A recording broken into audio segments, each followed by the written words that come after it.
خلاصة الكلام: كولر يفض الاشتباك بين مصطفى شوبير ومحمد الشناوي ويكشف الحارس الأساسي أمام بيراميدز.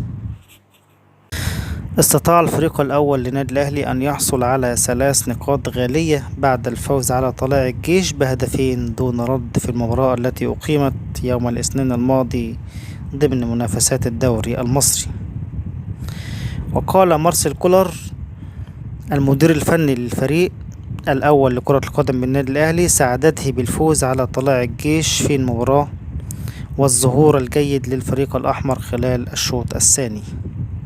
وقال كولر أن في المؤتمر الصحفي عقب المباراة أن أداء النادي الأهلي تحسن في الشوط الثاني، وأنه تحدث مع اللاعبين بين الشوطين وأجرى عدة تغييرات من أجل زيادة الفاعلية الهجومية والضغط، مما ساهم في تسجيل هدفي الفوز.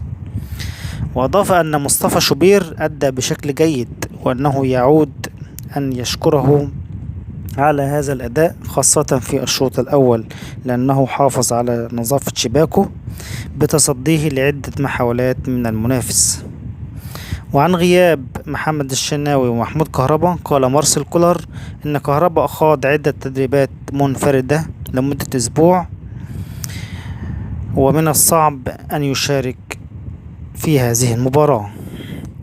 وبالنسبة لمحمد الشناوي فإنني لا أرغب في وضع مصطفى شوبير على دكة البدلاء بعيدا عن حساسية المباريات، كما أنني اتفقت مع محمد الشناوي على منحه بعض الراحة خلال كل فترة.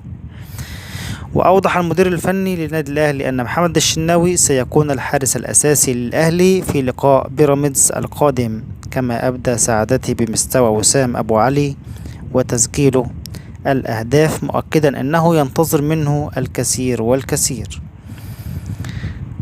وبالنسبة للمباراة القادمة للنادي الأهلي أمام بيراميدز قال كولر إنها مباراة هامة جدا لأنها أمام المنافس المباشر، وأنا منحت اللاعبين راحة يوم، وبعدها سوف نستعد ونحضر أنفسنا جيدا لمباراة بيراميدز من خلال دراسة المنافس وطريقة لعبه، وهدفنا سيكون الفوز في المباراة بكل تأكيد.